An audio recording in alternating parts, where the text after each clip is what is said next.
All right, we're on. And today is a super special day. Jack, Kirk, as always, hello. We have a super special guest. You know him, Matt B. Davis. Matt, thanks for joining Race Brain today. What's up? Hey, man, I'm just excited to be invited here with Dirk Coint and Jack and Crocker. I didn't even notice Kirk misspelled his name. It just looked right. So that's good. Yeah, I got to pay attention. I'm a little dyslexic today. That's all right. Well, Bracken's not here. So I told Matt that we need to have top-notch analogies, like a lot of questions that you're going to answer yourself.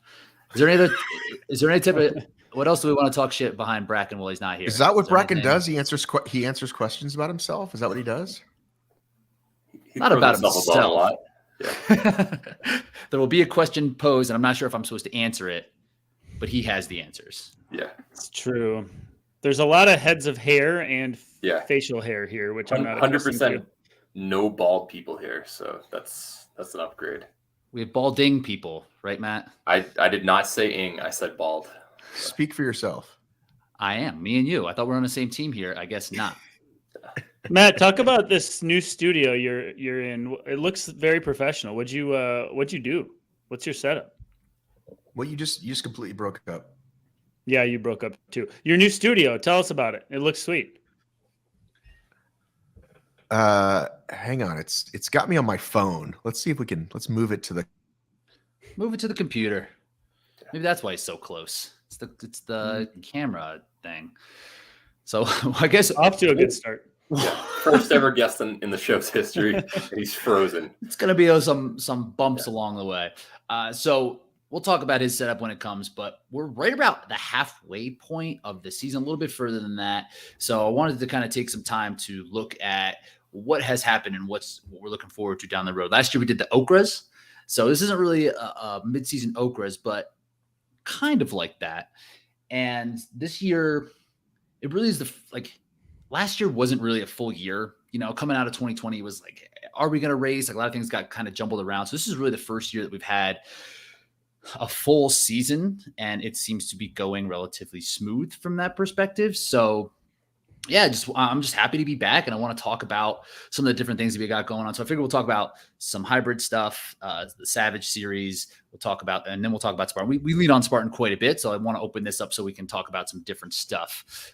All right, hold on. OCR World's coming up in a month, or I guess 2 months. 2 months. It's gonna be here fast, you know. Yeah. Let's think about summer, man. Just like ends too soon. Yeah. All right, he's back. Yeah, my studio setup is so awesome that the Wi-Fi just went out. You pay a premium for that, I guess, or maybe it's an upsell coming. We moved on. We don't care about your studio anymore. Yeah, plenty of time to talk about it. I'll be here for a while. You answered it as you got kicked off, so without words. Plenty of time to hear more about it. So I want to start with High Rocks. We had a World Championship event with High Rocks, the first ever that we've seen domestically here in the United States, and the sport seems to be growing. There's a lot more interest. It seems to be growing. So I kind of want to just talk about that. And Kirk, I'm actually curious on your end first, from someone who hasn't dove into the sport completely, but you do have the potential to do a hybrid event and do like fairly well. Have you consumed much of the High Rocks content? Yeah, I got to put these pecs to use somewhere, don't I? Right. What a waste if I'm just going to be running these silly run races. No, I haven't. I've consumed media after the fact, not live or anything like that, but I keep tabs because I secretly have an itch somewhere called High Rocks that I probably will scratch, but I'm not as up to date as you certainly are. So I think you're going to be leading expert on this one, I would assume. But I can chime in with, an outsider's perspective. I'm coaching for High Rocks, of course, others. And that's what I'm curious about is like, how is it affecting the people who are watching it or thinking about consuming it? And Matt, you could probably speak to this a little bit more, even like how do you think that High Rocks in particular is going to affect like the landscape of, I don't know, what do we call these in general? Like niche endurance sports? Sure. Would you call it that? Kirk, have you not done a DECA even? I haven't done any of the hybrid stuff at all. Could this weekend or next weekend go to I pitched you on Chicago. Go to Chicago. Yeah. My sister's visiting.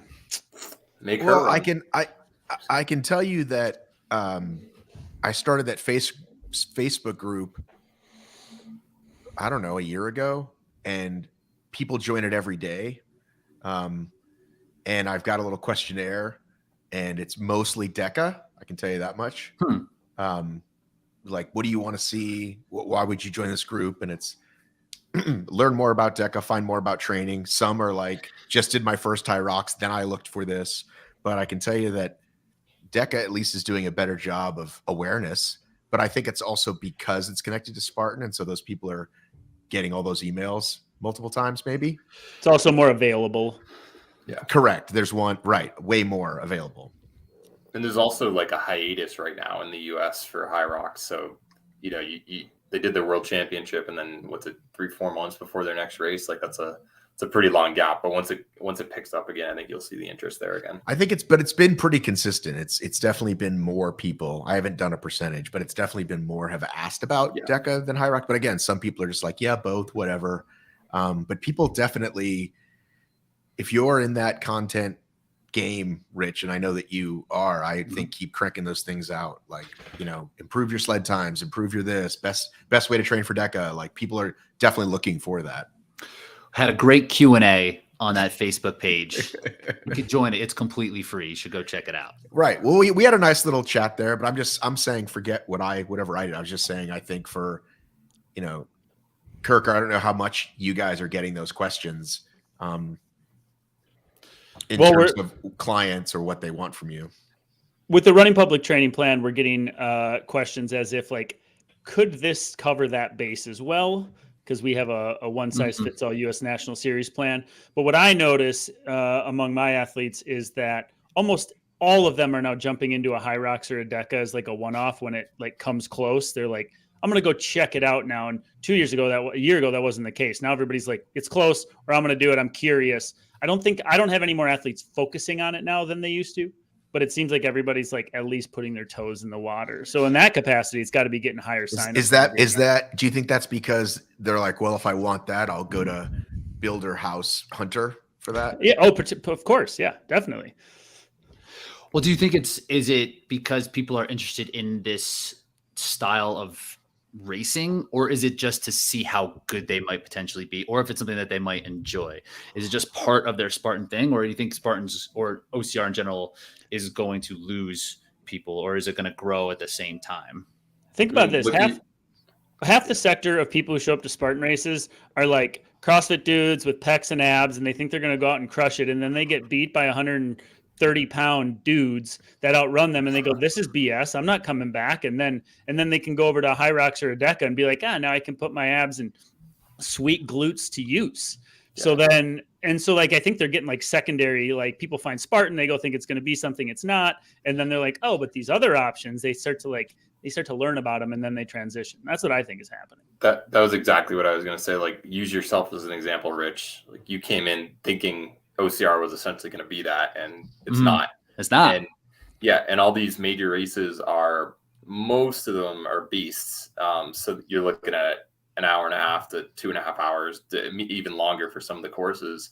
So if you have a 12 to 15 minute option for DECA Strong, or an under, you're doing half the work on the relay for high rocks, or you want to do a DECA Fit closer to a half an hour, like, you have those time domains that might fit your skill set a little bit better.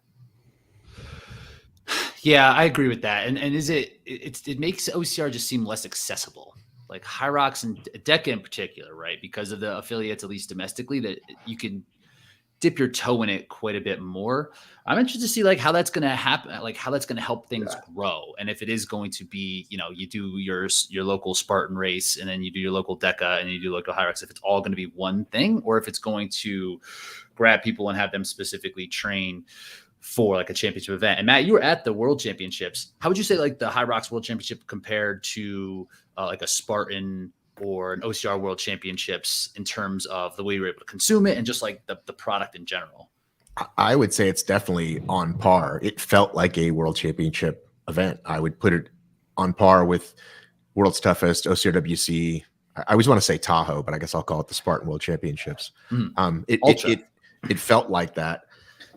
My question is, because I think what we see at a Spartan is a nice mix of what you're talking about, of the jacked up guys, but then there's plenty of, hey, me and my friends from my gym, me and my friends from my office.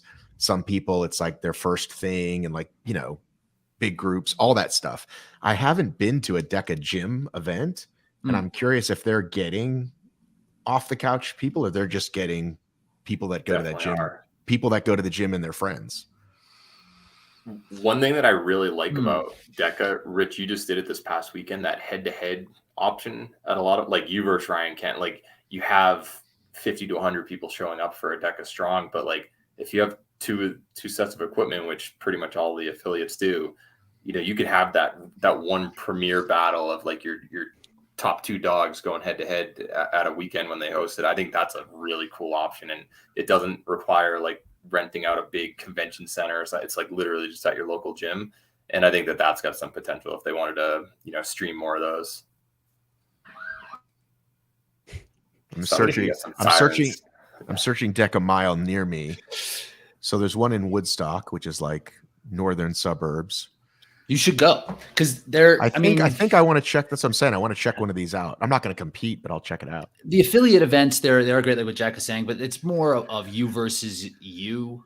You kind of get plugged in there. They're gym owners trying to put together these big events, so they definitely run behind. And it is more of just like kind of going to a gym and getting a good workout in. And Matt, to answer your question, like that is a good. I would be interested to know what those numbers are looking like versus if it's people who just go to that gym who are showing up at these affiliate events, and then maybe someone like Jack or myself or Ryan Kent who show up because we need to get this qualifying time, or if it is actually pulling new business, and if it is, are they couched to 5K types? I don't necessarily think so. I think that the people who already go to the gym are kind of in that field, but it's going to help create awareness around the DECA events themselves, like the big DECA fits. You could probably look at the results, and everything like has a gym. Some people just put NA, but I imagine if it says 24-hour fitness or lifetime fitness, they're not doing DECA there right now. So those people came over. But if it's like, you know, FitFocker or whatever the local gym that, you know, might be in Colorado, like those people are specifically there. So that's why they're going to sign up. So you could probably do a quick sniff test himself. Remind me, what is the regular running for a DECA fit? 500 meters to 5K. Yeah. Okay. And so the mile is a mile. 160. 160. But same stations. Yes. Yep. They always have the same order of stations, and then strong is no running period. All right. Let's see if I'm in town this day. It's August 13th. I'm going to go check it out in Woodstock, Georgia. Go see it. And I kind of like the way that the affiliates have gone. And I know we were starting talking about High Rocks, but we're deep into DECA now. At first, it was kind of confusing. I think it is still confusing. We're like with the mile and the strong and the fit, but it does give people something to shoot for now. I've a couple people that I'm coaching who are specifically set on qualifying for Atlantic City in the DECA strong. Like they don't care about the other things. Where I thought these other two events were just, you know, a way to kind of get more people into the gyms and get people familiar with the product. And I thought DECA Fit was going to be like the premier event, but people aren't taking it that way. They're going the route of like these smaller, like affiliate things, which I thought was interesting. And it's a good sign that people are interested in doing it. Just right. But say it's $30 versus going to a Spartan race or Tough Mudder or one of these where it's probably not near where you live because you're going to go to your local gym and sign up for one of these. And you save the hotel, you save the airfare potentially, you save this big sign up fee. It's affordable. You can do several of these in a year. Interesting. The prices are different at these events too. I guess the gym can set their own price. Some are 39, some are 55.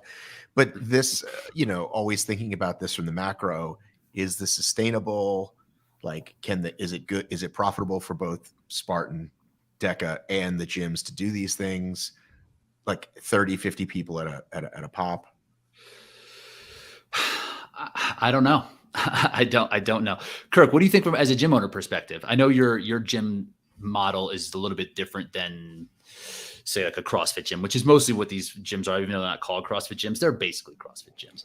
Like, would you think of an event like this would be worth your while, or would you be like, this seems like too much stuff? Well, for me, it'd be a natural segue because I'm lucky enough to have a following locally. So I think if I put out the word even in my circle, I'd have a bunch of people show up.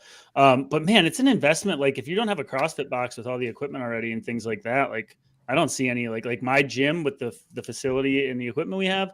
I mean, it'd be such an investment in equipment up front that it would take multiple events over a long time to even make my money back. Isn't it just the tanks? Everything else you probably have, isn't it pregnant mommy balls and boxes or whatever? Like you have those already. Ski erg sometimes. But in the quantity that may be needed, no, like sure, we have some boxes. We have to buy a number of more boxes and things like assault bikes and all that sort of stuff. Like we would just need the right setup. So I don't know. I think the barrier to entry as a gym owner is tough, but the CrossFit boxes are set up for it, sure. But a traditional gym, a lot more difficult, which is what I worked out of. Mm-hmm. I wanted to ask you something, Matt, actually. I think you have a take on this. I didn't want to move on from a question you asked Rich, which was about like what quality of event. You talked about High Rocks Worlds being like sweet energy comparatively. Like I find when I consume this stuff, like you watch a Spartan National Series race and you're like, there's 12 people at the finish line watching this. Like, how is this sport even popular, right? And then you go and you watch High Rocks and it's like hype man everywhere and the energy is crazy and the music is bumping and it's like, I feel like those inside sort of like controlled events, I haven't been to one, but they seem way more alluring from the perspective of like energy. So Matt, you've been to them all, right? You've been to, I don't know how many dang different events. I want you to rate them for us. Like the big time events, like hype man events, like which one you show up and you're like, yes, this is an event draft. Let's do an event draft. I really want to hear Matt's take because Matt, you got the most perspective. So list them off 1 to 5, maybe. Well, I mean, but you're talking about competing indoors for an hour versus being outdoors for an hour and a half or over. It's not apples to apples. I know. Whatever. Free flow. Rate them. I mean, I'm also like not always in the mood for a hype man. You know what I mean? Like, I'm just honestly, it depends on the mood. I mean, I've been yelled at by someone on course before, and it's like, you know what I mean? That's not what I need to hear right now. And then sometimes, you know, when you're on the 35th out of 100 wall balls, definitely like now I need some good. I need some good motivation. But I mean, yeah, I don't think it's apples to apples. I mean, I think, you know, these indoor events are like, they are a very unique, it seems like everything's there, right? Because you walk in, it looks dope. This cool thing's going to happen. There's a little vendor thing. You show up to a Spartan race or a Tough Mudder, and this isn't knocking them, but there's a lot of like, where am I? What am I doing? Even though they've got signs everywhere and everything else. I think those indoor events just feel, because you just feel it. You know what I mean? Like music is going and you just feel it. You remember the feeling of like now Matt, you wouldn't know this. Jack, maybe you would, but the hype of like an indoor college track and field event, like a 200-meter track, people, even if there's only 100 people in the building, it felt like the place was electric, right? And then you transition to outdoors, and it was always like a really interesting thing because you went outdoors and there's so much space and there's people not breathing down your neck constantly, and it's like you have to like re-gauge yourself. And then if you translate that to like Matt said, like a mountain Spartan race, where like nobody's up your ass for the majority of the race, like then there's like those external factors. And I look back at my fondest memories and I think like, dude, indoor track, people screaming at you around the bend, the energy in there is crazy. And then I think like, why have I not gone and done that in OCR? Dang idiot. But yeah, you know what I'm talking about. The difference there. It's very different. Yeah. Like a 200-meter dome, like a Dartmouth or something that I used to run at, that was just electric. And then, yeah, you go outside and it just kind of dissipates a little bit because people are more spread out. And then when you're on the mountains, they're more spread out and you don't know when your friend's going to finish. So you don't have that defined, like, oh, everyone should finish in around this time. So you don't know, not everyone's waiting around there, but yeah, I totally agree. Just that indoor electric feel it's tough to replicate, but they seem to have done it in some of these hybrid events. I will say, I don't know if that footage is out there, Matt, but watching you do your first High Rocks, that footage is fantastic. It really is fantastic. It is like you humanize that event in like such a good way. And I mean that in the most endearing way, but it was just so good. It was Rich, so you can put it in the show notes if you want. It's Chicago High Rocks 2020, I think is what it's called. I was there, Matt, with you. I know. I was there watching you do your wall balls. You were a wounded animal at the end of that race. So good. I like this about High Rocks, and I know that's something that Matt, you and Dave kind of talk about sometimes, is like almost watering it down, for lack of better terms, like make it half, make it easier for people to come. I like that it's this event that you do have to prepare for, and it is kind of like a marathon where DECA's like a 5K. Like you can get up and do a 5K, even if you haven't trained at all, you'll finish. Not necessarily the case for the marathon. So I think that should be what people aspire to for this High Rocks event. That shit is hard. It is like never going to be easy. Right. Will you get a couple thousand Americans per city to do that, though? That's the question. I don't know. You need to do it at the right area. Like put it in fit areas of the country that are, that have a higher population as opposed to some of the other areas they're going to where, I don't know, you don't think of Dallas as like the running mecca, or like put it in a Denver or a Portland or San Francisco, like one of the bigger cities where you exercise is kind of one of more of the typical things that goes on. That'd be my suggestion. What are you saying about Texas? I lived there for a while. It's not as fit as Colorado. Yeah, but they get plenty of plenty of Spartans have done well there over the years, even though they're not the fittest people. Yeah, no, I get what you're saying. Florida. I'm just thinking if you're trying to get people off the couch, but I love their strategy and what they're doing, even though, yes, there might only be 8 events all year that you can do and probably 2 just in your region, because they're just sticking it to the 4 major markets. And I think just that's like smart. Like, let's just see if this concept is going to work at all before going to Portland or Nashville. I know that they've been saying, or Denver would make sense, but I think that's just something logistically about it that hasn't worked out. But I love that they're just like, let's continuously come back, let people understand and learn what it is, and then grow from there. And they're starting to do an affiliate program as well. Matt, you had Lauren and Mark on the show, which was great, and they were talking about this affiliate program that seems similar to it sounds similar to CrossFit, is what it sounds like. It's not necessarily what DECA is putting events together, but they're doing like, hey, this is a High Rocks gym, and they're providing programming as well, which I think is smart. Something that CrossFit doesn't do. They just provide like the name and like the methodology. So I think that I am very interested to see how that's going to grow over time. And if it doesn't, and if it like sputters out, it's just because of lack of like attraction to this market, but they're going to find out. I think it's a really good way to go about it. Yeah. I don't know how anybody survives in the gym space. There's always new things. Tastes are always changing. Like, I don't know how you survive the gym business. So on the competitive side of things, we talked about like the higher level areas of High Rocks, and it's still like too early to really know what's going to happen. But I'm hoping, I think it's like a concept that's going to work. It's just like people are going to want to know how to want to be strong. They're going to want to have endurance, and they're going to want to be fast. So this is like kind of that concept. I think it's going to work, and the athletes are coming in. So Jack, what are you excited about in the second half of the season, or in the second half of the year, in the first half of next season, in terms of like the athlete's perspective? Like, who are you looking forward to seeing, and what's going to happen? High Rock specific or DECA as well? Let's just do High Rocks, because we haven't seen much DECA this year. Like its season's like just kind of getting going. Yeah. I'm really excited to see Lauren Weeks when she makes her comeback. I just think she's, she won't miss a beat. Really, she's got legal blood doping going on right now. Yeah, better take advantage of it. That's like, I think that's a thing. Right? I'm not. I said it for a reason. Yeah, there are a lot of examples of that in track and field where in marathoning too. She got like a 6-month window. She needs to pounce on that. She made a post today. I think she's working out already. She had a baby like yesterday. She already has a 6-pack again. She's like doing muscle ups and stuff. Strict muscle ups. Crazy. So yeah, I'm really excited to see how she's going to bounce back, because I think I think she's going to come back and crush. And Christopher Glasky being the defending champion, world champion, that'd be really exciting to see the two of them go head to head, just to prove Chris wasn't a fluke. We know she wasn't, but I think that she did benefit in this particular race with a couple of the big names who you would have expected to be on the podium not being there. Not to say that Chris wouldn't have ended up on the podium with the non-pregnant Lauren and stuff, but it'll be cool to see her come back and just kind of shut up some of the doubters. And then whatchamacallit, on the men's side, I think, can Ryan can't keep improving, or if Hunter McIntyre puts his mind to it, is he just unbeatable when he really dials it in? And are we going to see Hunter? Yeah. Right. Matt, do you think so? You don't think so? Matt, what do you think? Do you think he's actually retired?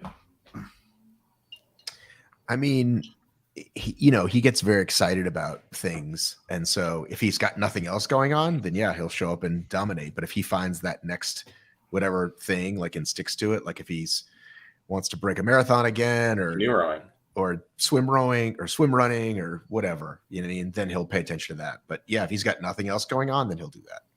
I feel like he has learned that valuable lesson, which is like the competition is good enough now where he needs to be all in if he wants to show. He can't just be like half in, because he got it handed to him when he was half in. And I don't think he's going to be all in this next season. I think he's too distracted with his other endeavors.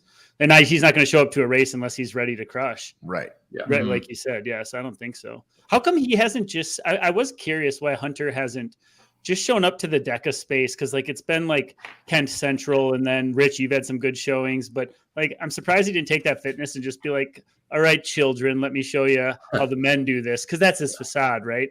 Like I'm surprised he hasn't just done that just to like, I don't know, throws testosterone at everybody's face. Probably because he hates Spartan so much. Maybe, I don't know.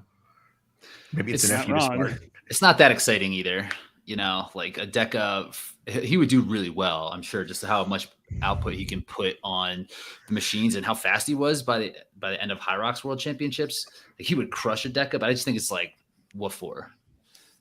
Do you guys think, and I don't really have perspective on this, but do you think the difference between, like, for our listeners, between DECA and High Rocks, is the exact same athlete do well in both? Or could you split the athletes up in a sense and be like, hey, if you're listening and you're thinking about doing one or the other, like what athlete is better suited for DECA? And I know there's different DECA options. And then what athlete's better suited for High Rocks? Like, I'm curious as to your take there. Is it a one size fits all, or is it very much not that?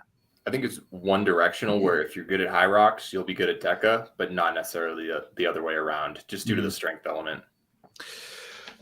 I think that's fair.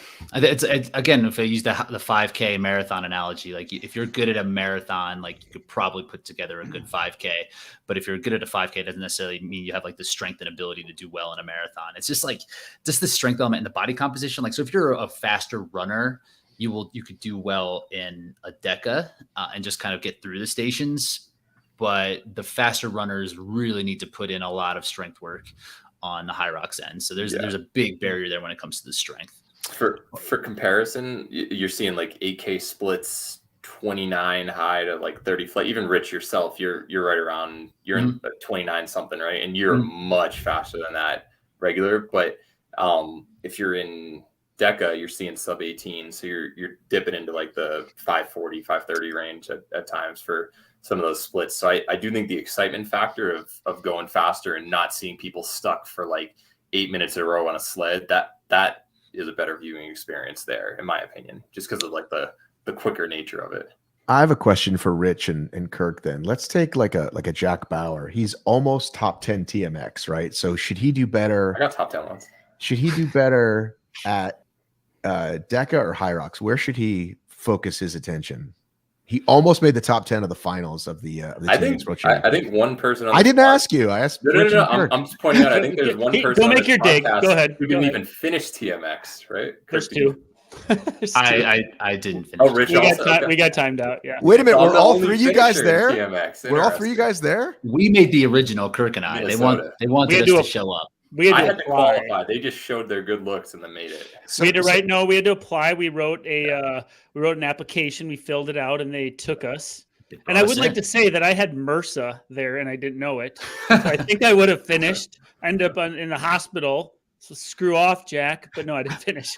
I would like to say that I was just terrible at obstacles, and if I was better at obstacles, I would have finished. But they weren't even that hard. Rich. They weren't that hard, but it was like a really high output event. And like I was in, they brought me in, and I was in the fourth heat, like the first heat, and there was like Harlem Globetrotters in my heat. It's just like, see, I was in this stupid heat with Matt Kempson and Hunter. And so I was like, a good heat if you knew what you were doing, a bad heat if you decided to go with the leaders. As I did with Hunter for the first 5 minutes. So wait, you guys were 17 and Jack was 18? Is that what you're saying? Yeah. Different years? Yeah. They were Minnesota. I was Virginia. I feel like I was at both of those. Wasn't I at both of those? He went to notice me. We didn't know each other then, Matt. Yeah, because the first one there was no qualifiers. It was just But I remember the Globetrotters. I remember like all that Globetrotters qualified. And it American was like Ninja Warriors were there. Ninja Warriors for sure. Yancey ran. It was a huge, wide, weird group of people. All right. So what should Jack focus on now that we answered that question? Well, it would translate better to Deca, in my opinion. I would think so too. Yeah. But he's strong. He's beefy. But I would say 185 pounds, but not. Are you 185? Yeah, I don't know where it goes. Thick. Yeah, man, just 2 C's. All on your shoe size. Yours is like a size 16. All on his feet. Yeah. But like with the running background, I think like the faster stuff, 800-meter runner. I think he would have his advantage would be on the running as opposed to the strength side, where someone like Hunter, who is coming in, and even like Kent. I mean, Kent has been a runner like his whole life, but he's on the much bigger side of things. He took strength much more serious. So at a certain point, that he can come into a high rocks and it not damage him as much. Yeah. So is Hunter like 6'2" and Bauer, you're like 6'1"? Yeah. I was gonna say, like, you're right there. What does he weigh compared to you? He's got the puff in his hair, so he looks. But I feel like you're built essentially the same. Like you could be. I am not built like Hunter. You could be built like Hunter. Where's your dedication? Jack isn't putting in enough volume. That's what I'm saying. Because, well, and I'm not critiquing your training, but we had a really enlightening conversation with Hunter about like dude's putting in like 12 hours of cardio a week. Like the high rocks, if you're going to go sell out for an hour, like you need to be putting in serious volume to output for an hour. Whereas a Deca, you can get away with a lot less, I think. And so if you have the time and you can stay healthy and you can put in at least 7-8 hours of cardio a week minimum on top of your purposeful work, then sure, high rocks is going to be right up your alley. But it takes like, you really want to be top in high rocks, you gotta like put in some time. I'm Real-time. a 7 to 9 hour a week type of train guy, which is probably enough. Yeah. Bottom end. Yep. And that's where I'm at. A little backhanded there. It's good if you want to be at the bottom.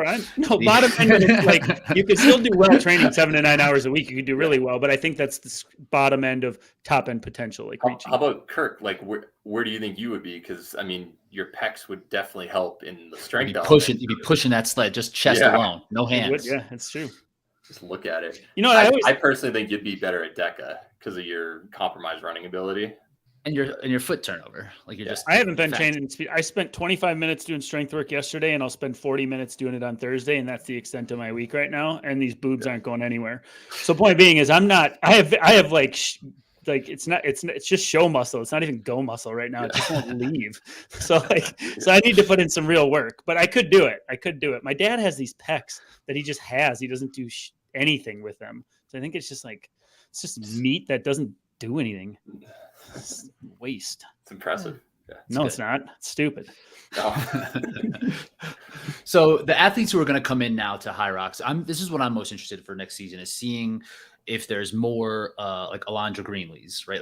Like people who are in CrossFit who don't do like the technical aspect but could just put out work, who aren't necessarily going to be these high level CrossFitters who are just like really focused on their Olympic lifting and putting on size and just to do like these metcons that are 2 to 22 minutes of work. And that's where they spend they train 30 hours a week at that.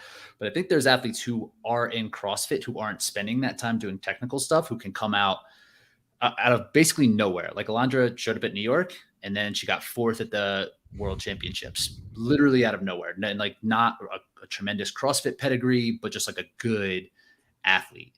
So I think next year we're going to see people that we just have no idea about. I know a lot of former like college track teammates who went into CrossFit or bulked up and stuff, but they're still runners at heart. And I think that, if they realize I'm not going to top out at CrossFit, like, oh, there's this event where I can still be strong, but I'm a pretty good runner when I put my mind to it. I think you're going to see a bunch of people from around the country do kind of stuff like that. And that's the future, just like you mentioned with Alondra.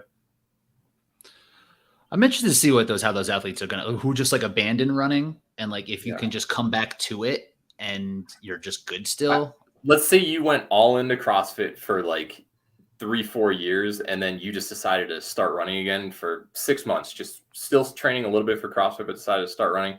There's no way you wouldn't suddenly, you'd be back in like sub 17 shape within 6 months. I guarantee it. No, dude, that's 2 minutes off your 5K right now. If I took 3 or 4 years, I'd probably put on 20 to 25 pounds of muscle, right? Like you just don't, I wouldn't just be the same person. There's CrossFit athletes who were endurance athletes. Like Tia Toomey was a cross country runner, right? Like she was a high level and like, she can't even come close to touching the times she used to just because of the training isn't specifically toward it. I mean, I guess maybe if you put time in it, but I can't imagine just the way that their bodies have changed. No, I'm talking like you specifically. You'd probably be in like the low 15s. I think you'd be able to be within 2 minutes of that after 6 months of just running again. Maybe. I don't know. I think most people would be able to. We'll see. Are we getting enough eyes on this? Like, how are like CrossFitters even really finding out about this if it doesn't come to their box? Like, I think there's a whole sector of people that still don't even know this is a damn sport or it's an option. Yeah, I would say same thing. Like maybe if they follow Hunter, maybe, right? Like, oh yeah, I heard about this thing. Like, Daniel Brandon showed up to High Rocks in Vegas and just watched and then left. I mean, so she at least knew it was happening. Wasn't Matt Frazier at High Rocks Miami? No, I think that is true. I think that's true. There was. There was like just a fitness convention that was going on in the next building over, and he came over and looked at it. He didn't race it, but he was at the building. Oh yeah, I remember that. Okay, yeah, but he hasn't. Yeah, You don't think they follow Obstacle Race Media on YouTube? They should be. They should. Link in show notes. Lipstickle Racing. YouTube. What I said? Yes. Yeah, something else. I said something else? Oh man. All right, committed to memory. You can do Obstacle Racing Media, like combine High Rocks and Obstacle. I've already got that. I've already launched that channel. All right. Done. That's a good question, though, Kirk. I don't know how people are going to find out about it. I think it is just going to be this grassroots effort. And that's one thing I was also thinking about is how well these UK athletes are going to do because of how interested they are in this. Like Michael Sambach, who was 6th at the World Championships, was a soccer player, right? And then he went into bodybuilding. And soccer athletes would probably be high-level cross-country athletes if there wasn't conflicting seasons. So I think there's going to be a lot of athletes who have that type of background, who played like big field sports overseas, who are going to come over and do really well in this as well. Just like putting a couple more miles in. You want to know something interesting? You mentioned like all the UK interest. It's weird that besides soccer, like cricket, you don't usually have the US come late in the scene on a sport. It seems like it's much more established over there. And I think that we're in the US, even though we'll have a few stud athletes, kind of like Europe had John Albin and a few other good ones there. It took a little longer for them to develop in the OCR front, at least on the international stage. I feel like that's going to be similar for High Rocks, where we're just not going to have the depth for a while. And you're going to have a lot of Europeans in the meantime, just putting out crazy times. Yeah, we'll see. And I like that they changed the way that they're going to do on OFX. Listen to our friend Dave Claxton's podcast with had Mintra on, who is the head of global sports, this and that. So they changed the way the qualifications are going to work this year, which I like. So it's going to be top 3 at the European and North American championships, and then it's going to be time-based after that. So I didn't even hear this yet. I haven't listened to that episode. That's breaking news. You haven't listened to OFX? Not breaking. It's like, aggregating news from somewhere else. That's exciting because we all talked about that. Yeah, so it seems they're going to Mintra for the sake of argument. I think Mintra is the Dave Watson of High Rocks, but if Watson was like competent in his job, that's how was honest. was honest and yeah, was just competent. Yeah, purposeful, competent. So it was a great listen.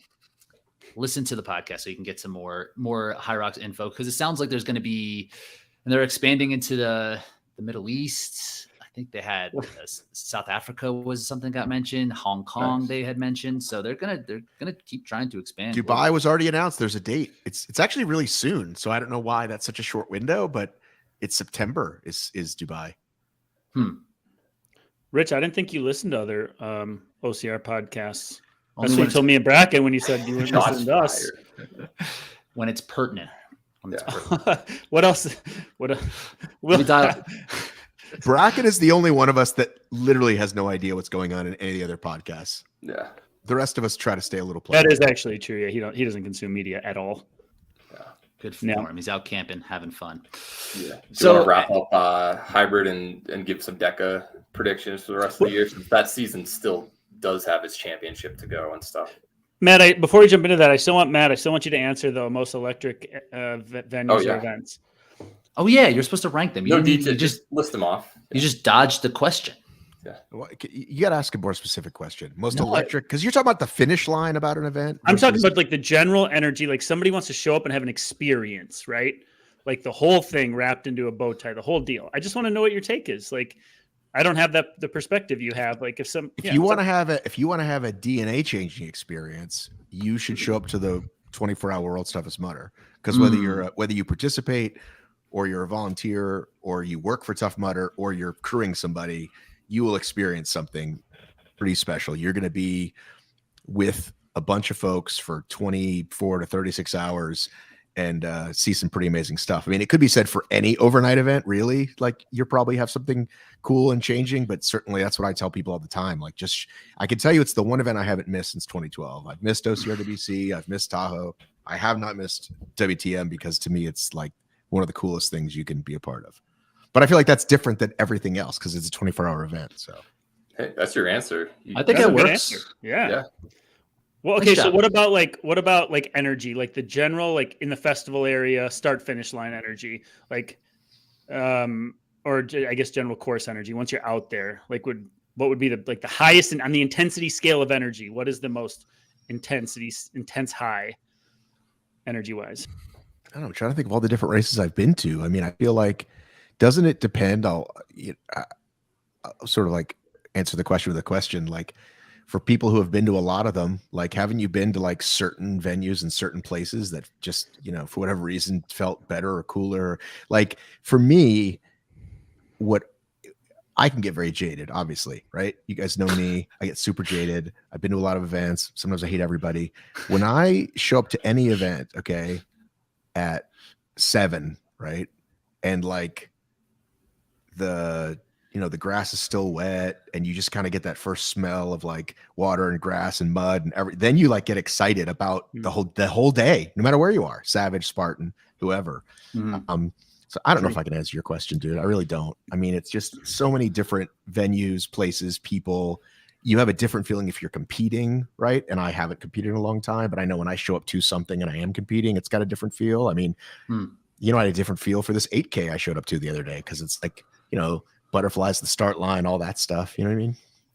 I'll add something for you, Kirk. I think Spartan, at specifically big races like at Tahoe or regional championship and stuff, I think the start line is better there, but the finish line is better at these hybrid events, because everyone's going to be, you can watch them the whole time, but the start line, it's like, all right, they're starting at 7:30, everybody get over there, and it doesn't matter what heat you're in. If you're in age group 15 minutes later, you see the women showing up to watch the men right before that. Like, I feel like the start line is pretty electric at Spartan race, big races, but then it kind of dissipates.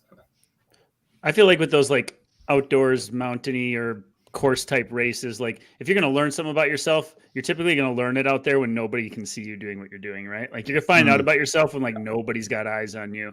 And then like the shorter events and the more intense they get, the more it's like you're so consumed by the effort that like and I guess like in a High Rocks crowd, like you're going to take way different things out of it. Like, there's like some spiritual element to being like hating your life on the Palmerton Mountain. And there's not a spiritual element to like dying from inside out in a High Rocks event, I have to imagine. It's more like the intention, the effort requires so much focus that I don't think we're peeling back layers of the proverbial like revelation onion out there. Whereas I've done that out in the woods plenty of times, if that makes sense. Have you done Savage, Kirk? I have not. No. Okay. You should get to one. What are you closest to? Where are you? Minnesota? Yeah. Minnesota. All right. Nothing close to you. You have to get on a plane. Use those frequent flyer miles. I did the first NORAMs down in Texas. We saw some of the obstacles there. That was fun, but that's the last any noteworthy non-Spartan I've done, which is sad because that was like. Did you podium? Well, I would like to say I was like 15 seconds off the podium, and I led Killian and Woods until the final mile in the 15K. There was like a pack of 5 guys, and Kirk held his own. I was in podium position most of that race, and then I died. So I think that's it. I think Magida has that phrase. I was like in podium position. I was in front of the second pad. Like those are all his phrases. Well, we did talk to him recently, so maybe that's rubbing off on me. Moving on. So, Jack, what do you think going? So we're looking forward to DECA. We got DECA World Championships in November, late November, which I kind of like. I like that they're spread out kind of between that and High Rocks. So yeah, it's gonna be interesting to see who's gonna show up and who's gonna be. So top 12 Where are qualify. you gonna finish in Deca Fit Championship? You beating Kent, or is he looking really good right now? To be honest, He's looking good right now, but in November, yeah, I'm gonna be in the mix. Let's talk about it, Rich. What happened just last weekend? Are you going to do all three, Rich? I got worked in a Deca mile, and I'm not in a qualifying position. Not just last weekend. You guys were synchronized ski erging. You looked adorable together, and then yeah, it's cute. And the air bike happened. And then what happened? Yeah, I was probably 25 to 30 seconds down from him at that point anyway. But then he ended up putting like 2 minutes on me after that. So yeah, the air bike happened. My running was bad. My focus has been on strength. That was my first real like Deca running compromise situation that I've done. It's still really early in the season. I mean, High Rocks season ended 2 months ago, right? And I'm looking at High Rocks for next year. So I'm thinking I have 10 months of training ahead of me. So this Deca mile was just like something that I popped in. I thought I could get a time. It's at altitude, didn't go well. But we have Deca Fits in Chicago, which Kirk, you said you were going to go to, but now you made plans on top of it. Family over fitness, I say. That's what I say. Yeah. Just kidding, I don't say that. My sister's coming from Green Bay. Side question, actually, before you continue.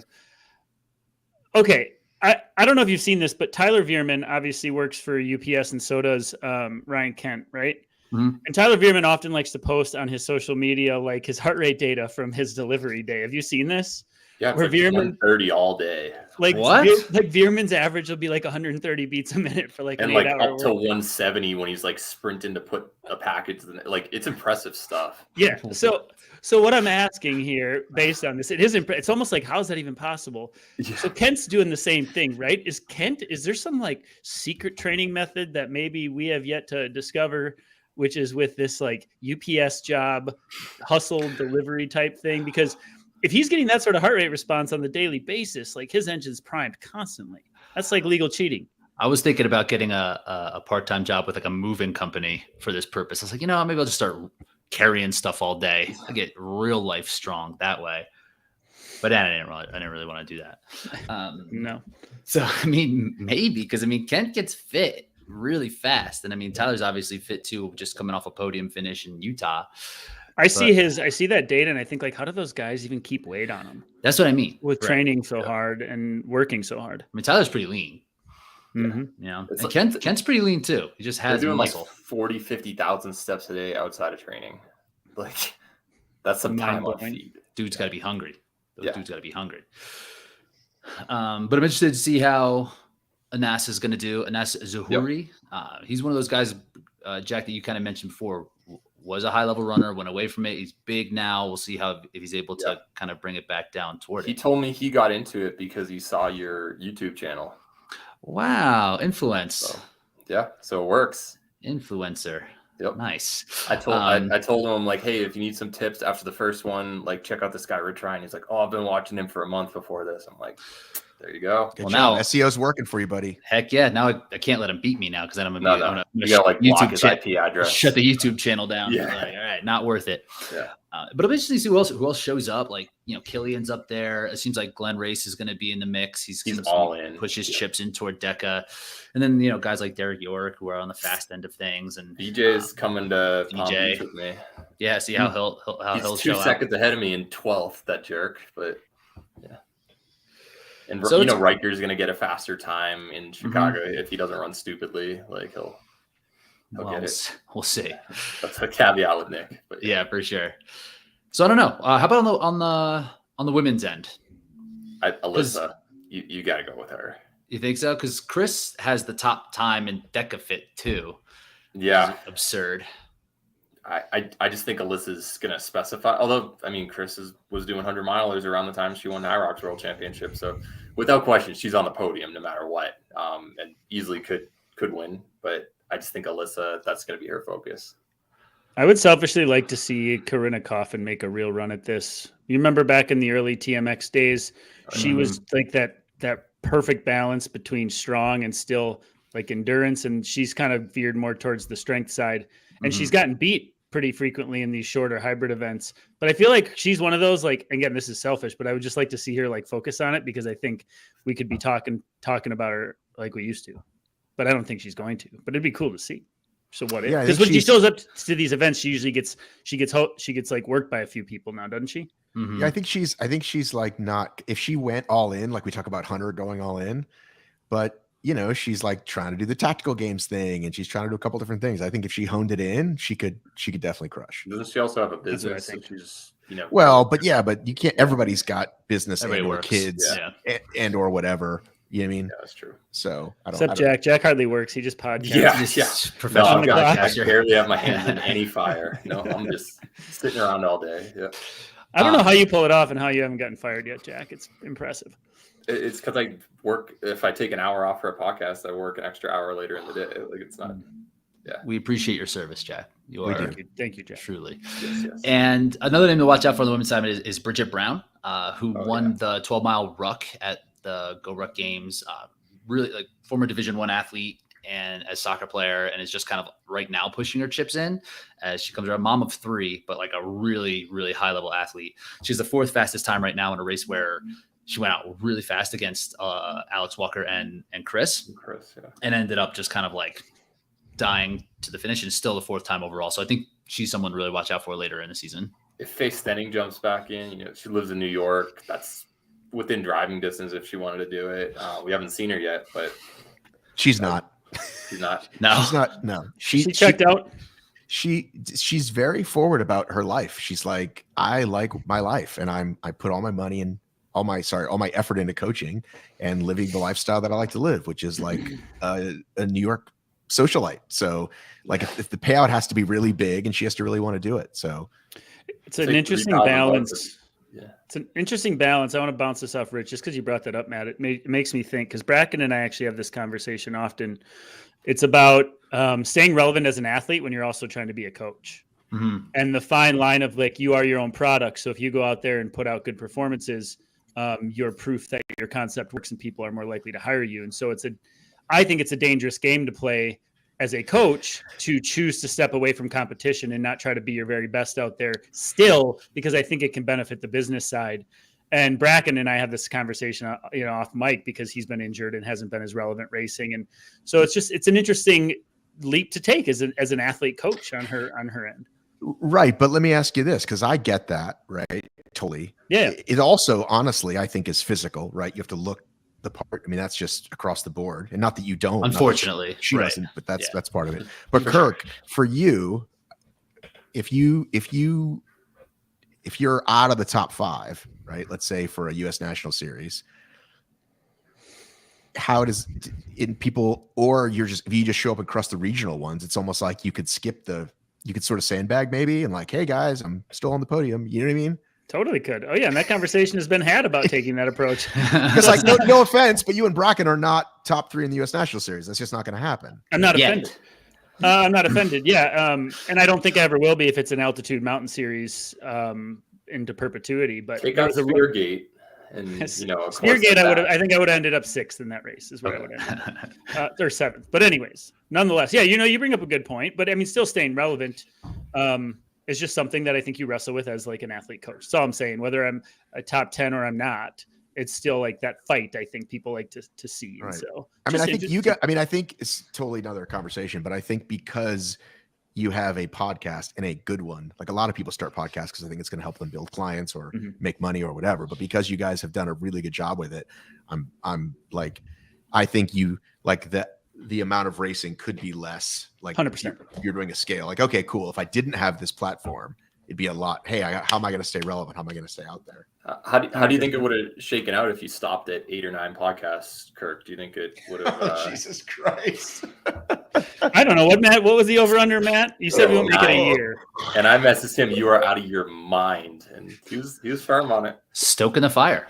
Yeah. Oh my God, that and my miss on Mark Batres. I'm never going to leave those 2 down. Yeah. What was the miss on Mark Batres? Oh, I was like, no one's touching him at World's Toughest Mudder because he's run at Laughlin like 3 times. And I was like, the guy blows up at every Spartan race. What are you talking about? He did ultravirus. Did you see that? He's gonna kill people. Like, yeah, those are 2 bad takes. But I guess he did ultravirus with like a legal blood alcohol volume from the sounds of it. He had like 4 lagers in there. Beer mile ultravirus. That's not proof of, concept. Interesting approach. That's like balancing out the sweet with the bitter. I think that's what he was doing. It just tasted good. It's like, yeah, cool. I like it. All right. Move on from hybrid stuff. Sure. So let's talk about the Savage series, because this was also something new and happened in the front half of the season. And it was really exciting when it was announced. And I kind of want to just get a take. And Matt, you worked pretty close with them, and you covered most of the races. So what did you think, or all of the races, not most of the races? So what was your interpretation of their intent as they kind of launched this series? Like, did you feel like they kind of hit their mark, or how successful do you think they were? Well, I think they have watched, Spartan put a lot of money to the pro team and all that stuff, and realized like, that's not really what we're going to do. We can't really afford to. Like, all these elites always hit us up and want free races and want flights, and we're just not in a position to do that. So like, they've just kind of always known that it's good to get the big names there, and it does help like a little, but I think the timing was just right this year. They're like, all right, let's try something. Like, not a ton of money, but something, and see what it does. And I think what they learned is, this is my suggestion. Please don't yell at me, people. But I think since we saw who we saw this year, the non-series races, right? The other 10 races, like, make those no money, because you're going to get the same people anyway. No one's not showing up to the same people that win those regional ones, and then make the other ones big money, like Spartan size, 3,000, right? So I think that's the move. I don't know if they're going to or not.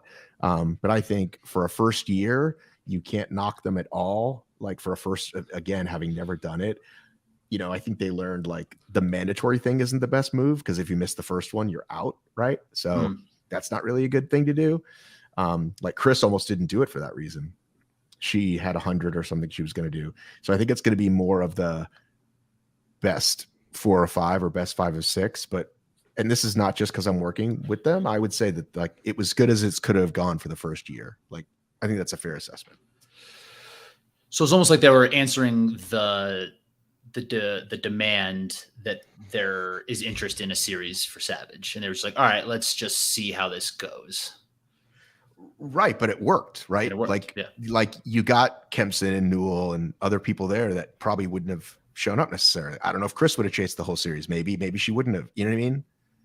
Turnout looked good too. Just looking at the start corrals, like you look at a U.S. national or North American series start corral, and it's more sparse than a Savage Race series corral, right? So obviously they got the draw.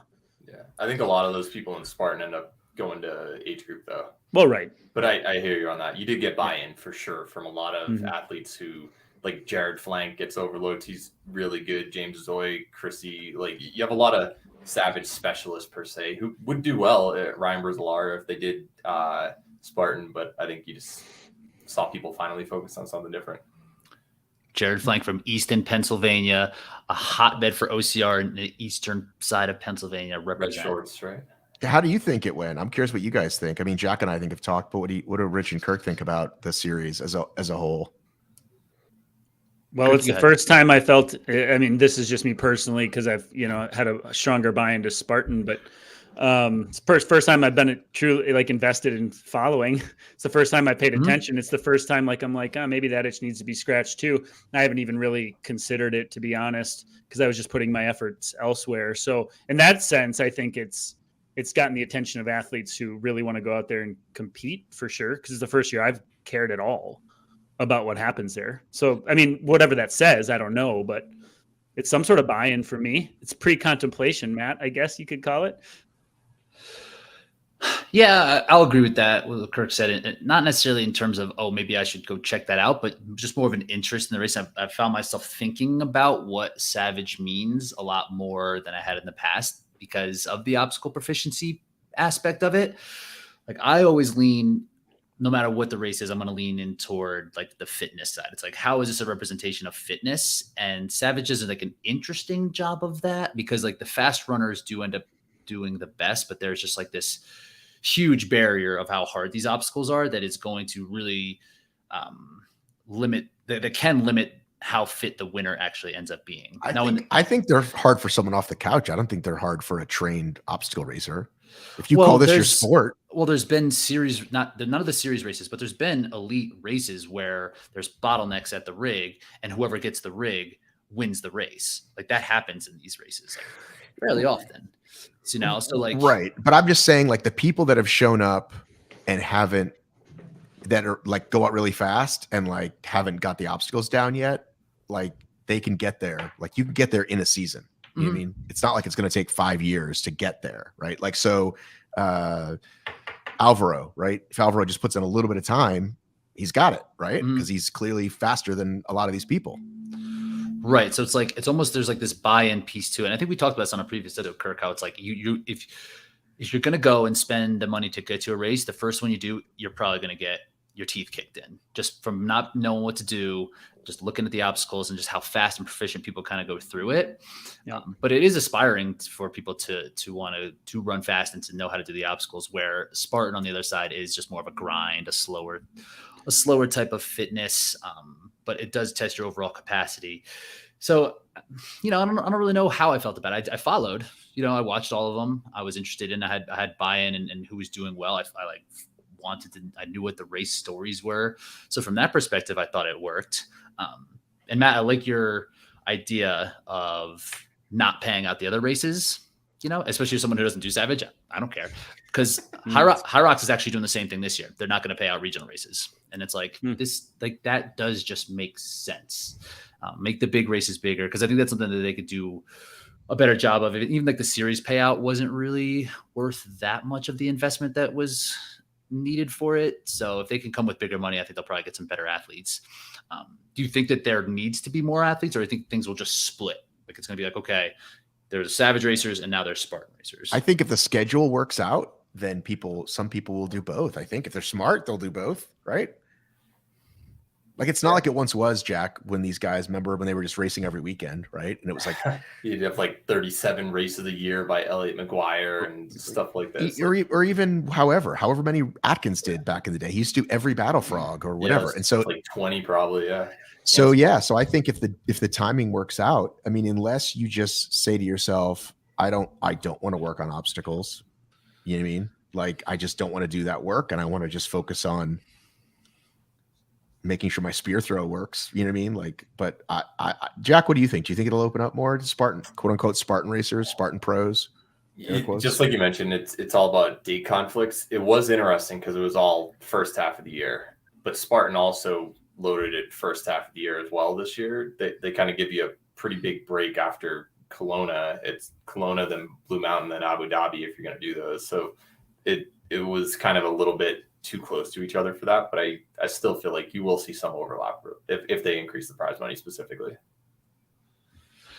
Can we look at the series and use it as a predictor for OCR World Championships? Because I guess that would be what it's telling, right? Do the Spartan athletes come over and still do well in OCR World Championships, or does the prep having a full season, 4 to 6 races or whatever they have done, like, is that going to be a direct predictor of what we're going to see at OCR World Championships? I mean, is Stratton anything so like different.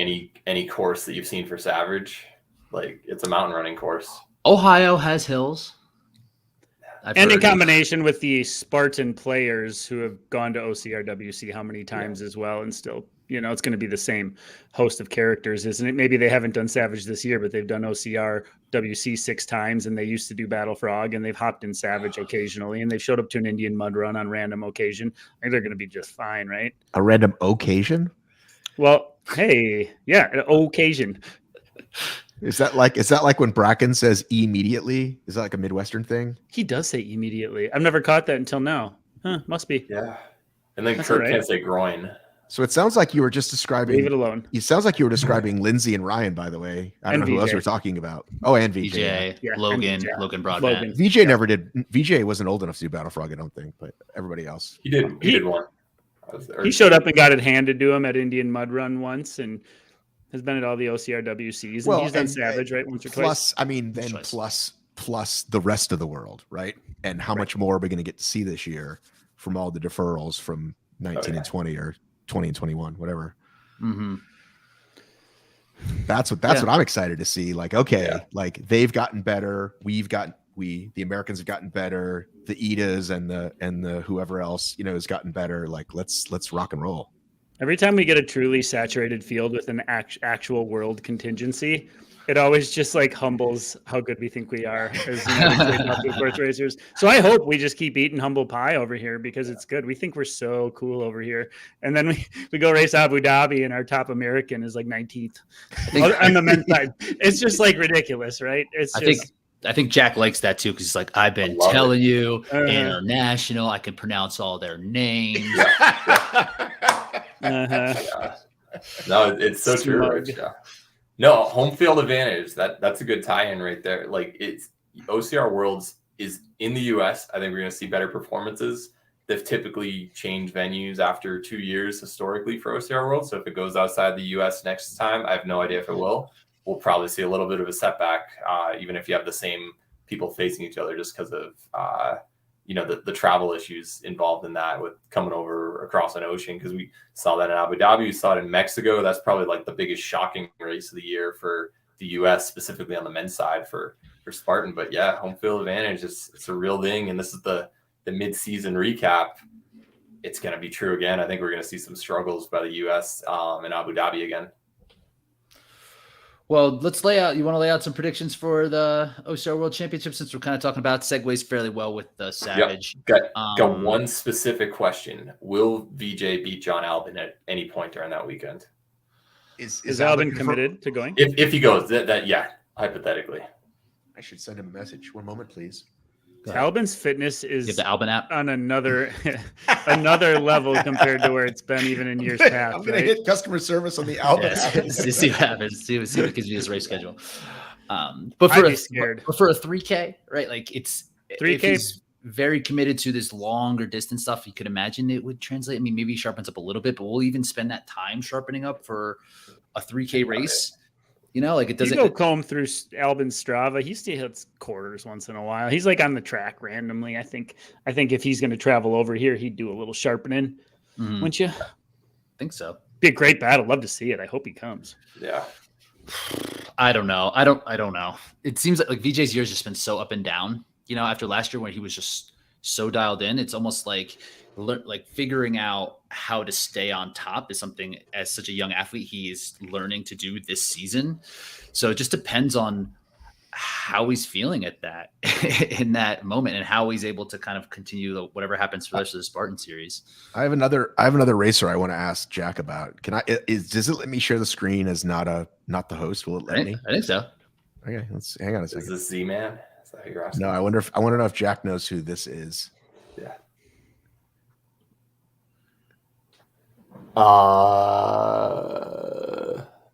I'm guessing that's whoever just won the Xterra National Championship like this past week.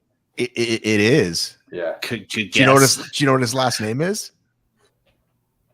I can't believe I know something Jack doesn't. Was that a Middow? Middow. That's Sullivan, right? That is Sullivan. Yeah. I mistook whatever was in the singlet for. So he beat his dad. He's the new champion, and I said I immediately reached out, and it turns out Sullivan will not be obstacle racing anytime soon. So why would you? You guys are safe for now. What do they pay out for something like that? What did he win for an Xterra? Josiah made a career out of it for like almost 2 decades. I'm sure it's enough. He's about to join his triathlon team, so he's going to do Xterra for a while. Yeah, pass the test, Matt. So. Dude, I'm so happy. I know something you didn't know. Suck on that one, Jack. I literally said the guy's name and that he got ahead of his dad, but I'll take it as a loss. Yeah. Big loss. Will Hawk Call come out to OCR World Championships? Nope. Doesn't seem like it. No. Why would he? He said He said he's doing both the Canada ones though. Mm-hmm. He said that to you, Matt, or to Faye and Jess on the podcast. So yeah, that'll be interesting. Do you think Hawk loses the rest of the year when he shows up? Yeah, definitely. Yep. Yeah. He's gonna get. I think Atkins is going to smash everyone in Blue Mountain. Yeah. There's so much parity in the men's side. It's amazing to watch. Like just so unpredictable. Like the whole season started off in slow. Like Nick Mass gets a surprise third place. Mark Batteris having a great year. VJ does what we thought he would. Atkins, Hunter, Kirk had Speargate. Just a bunch of crazy results at that point. And then 2 mentions. Jeez, wow, was that? Yeah, 2 mentions of the spear debacle. We're doing it was embarrassing. It was embarrassing. Yeah. And then Big Bear was nothing like it. Mexico, just the Mexicans destroyed the U.S. and Canada athletes, and then we saw sort of a return to normalcy for the mountain runners for Utah, specifically on the men's side. But it's just there's been so much, unpredictability, which I love because it shows the sport's fully developed, I think. Going back to Hawk, did his father ever show up to like OCRWC or any of those? Yeah, events? He got 3rd and 5th one year. Matt, didn't he miss the podium one time? The first year, 2015. I thought it was. I think he missed the podium the first year. Yeah, that might be. And then Cody made it, I think, with Atkins and Alvin. But let me check the Obstacle Racing Media archives. I always have these things. Yeah. I just don't see. Hawk seems to race sparingly, and he's a, what do you call it? Like you would assume a young, poor, like just out of college kid. Now he's making some money, I guess, racing. But yeah. I would imagine he's going to pick and choose. Like early on, I could never like travel like some of these guys are traveling when I was younger. Like who and how, and like I can't imagine spending money on doing stuff like that as I was just getting going as a young person. So that was the biggest barrier for a long time for these things. Is like I can't spend. And I always thought it was crazy how the elite race cost more. I was like, how am I supposed to spend like $200 on a race entry? And then it's like $230 or it was like $130 to $160. I was like, to be an elite, that's craziness. What's even more mind blowing is like most everybody listening to this podcast, is not going to win any prize money. Pretty much everybody listening to this podcast is going to win a cent, yet they go spend tens of thousands of dollars a year traveling and racing, which is like very admirable. It's like an expensive sport. We're lucky to complain about having to spend money to travel. Like we have a chance of winning some money. For sure. Most everybody listening doesn't. Yeah. It's just like, it's wild. The amount of like Spirit Airlines and Frontier flights that I took and still do take it just to save money. It's crazy because travel is so expensive. You nailed it. Frontier. Yeah. Don't do it. I gotta do it. Yeah. So yeah, and that's, we just happen to start talking about Spartan just because it seems like it's the most compelling still, right? Even though this year it kind of seems like Spartan, everyone had this realization of what Spartan is or is not, but it's still kind of the biggest show in town, and that these races we're still the most interested in. Maybe we just cover it more, and maybe it's just that we've been invested in it for so much longer. But it still seems that way. I'm interested, like how Jack was saying, what's going to happen in Kelowna. We've never seen Blue Mountain, like to finish out this series. We're going to have another repeat of Abu Dhabi with the U.S. and the North American based athletes having a hard time. So why is it that we just care so much about Spartan? Why? We know the names. Is that it? Rooting interests. Depth of field, It's been covered. Even if people bitch about the coverage, it's been covered for a long time. So you get a buy-in. Yeah. Matt, I was curious actually from your take. You're the OG of media in this sport. We had a conversation on our last Race Spring podcast about improving the live coverage. Oh. So let's talk about it with you just real briefly. I want to hear what you have to say. No, I'm happy to talk about it. I'd like to hear what you have to say about it. Where does it need improving? What would you do differently? Like, what was your? I don't know if you watched or not, but what was your take? No. You guys did an awesome job with the coverage. That was great. Well, I'm more concerned about like whatever we said, but like the format, the delay to tape or the live, like what was missing from like a. The only thing you guys need to add is whoever's like the producing the truck, as Bracken likes to call it, whoever that person is, needs someone else to do graphics, right? And they're not that hard, but it's another expense, right? Mm-hmm. Yeah. As just to add, like even our kind of ragtag OCR World Championships, even though I know coverage was spotty at times, we did have that guy. Like, okay, boom, and he wasn't right all the time, but it's because OCR isn't even really his sport. But it's like this obstacle, right? Like obstacle 12 is canyon, obstacle 15, like that kind of stuff. And that the thing that none of us have done that people have said to me before is the running clock, right? Right-hand corner, running clock. Here's where we are, right?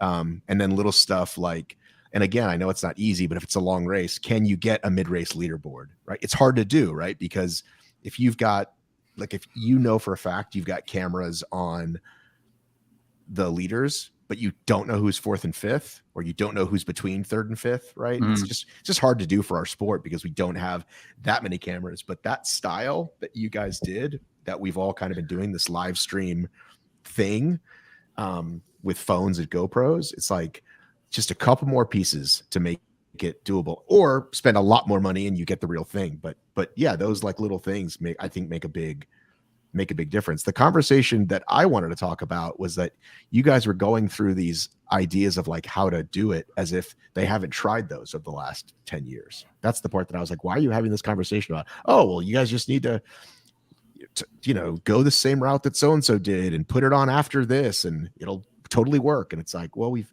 tried all those things. Mm-hmm. Most frustrating part, I have to imagine, and I know we don't need to spend time on this, but like the service issue has to be the most frustrating end of putting something on, like for you in the past, like just like you have no control over like this shit actually coming through the wires and going through outer space and back into your computer in a timely manner without it being pixelated and jumbled. It's like, if you could just get that simple component figured out for every live coverage, everything would be like twice as good. It's just like, it's so tough to deal with that, isn't it? These boondock locations. It's brutal. It's the worst when it sucks. It hurts me if it's me that's doing it. It's like, oh, I know people are fucking hating this right now. And this is why I decided to go with the live to tape for the last Savage, was this whole idea of when you're watching it live, you can deal with some scratchiness because at least it's live and you see who's winning. When you're going back to watch it, which is actually most people, they don't catch it live. They turn on the next day and they're like, what is this? This is shit. So that's why I thought, well, screw it. Let's do live to tape.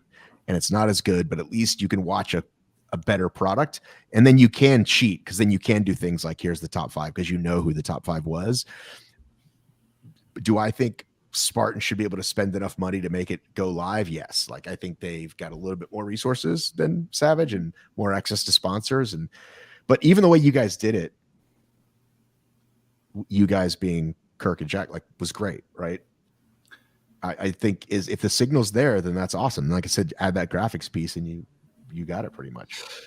So on the TV side of things, why hasn't it worked? And is it mean, as it hasn't worked in the past, does that mean people just don't care? It's just not compelling. Like there's no audience for it.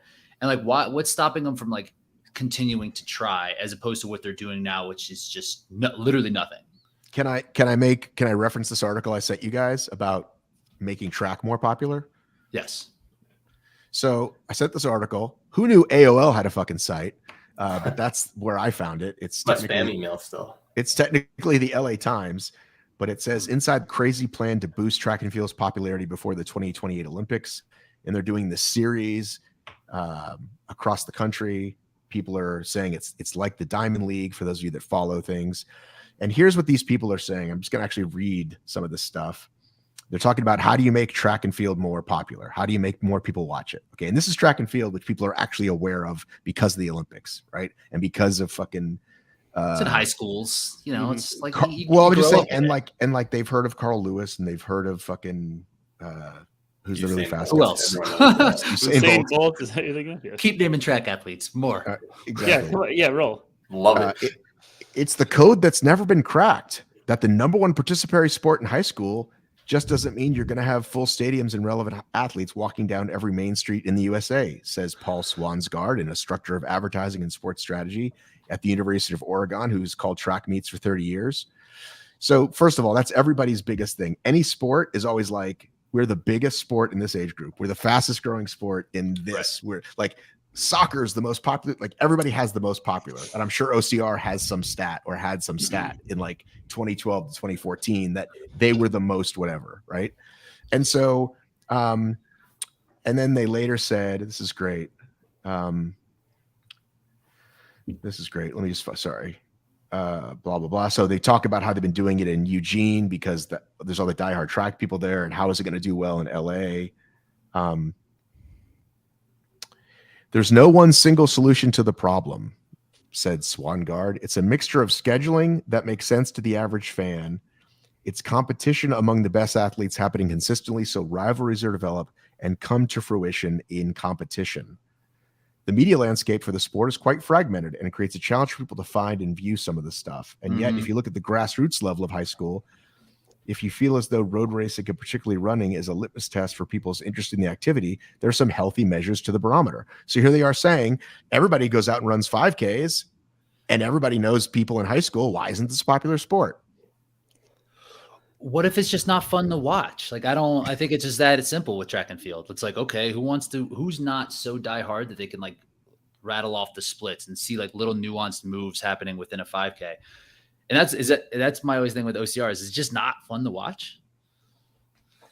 I would think if it was put on Sunday night at 7:30 on NBC every week in and week out during like the length of an NFL season, you'd get some people who just ended up buying into it because they're just constantly exposed to it. But there's not enough funding for that. But I think it's we consume what's shoved down our throat. I'll watch the dumbest cooking show in the world because it's on TV, right? Well, suddenly I start liking the host, and pretty soon I'm like, I'm gonna go turn it to Cooking with Betty next because I like it because it's taught me. My eyes were opened when speaking of TMX, Jack's favorite sport, when I watched it, because this is like nowadays it seems like you can watch anything all the time, but this is still a few years ago before streaming was a thing. So it's like you had to be watching CBS Sports at this time, right?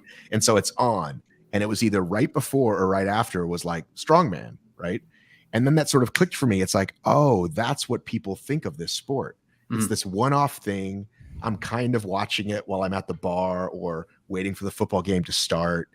That's, I think, how most people view it. So that's probably how they viewed World's Toughest Mudder. That's probably how they viewed the NBC show when it was on. Like, oh, here's this thing.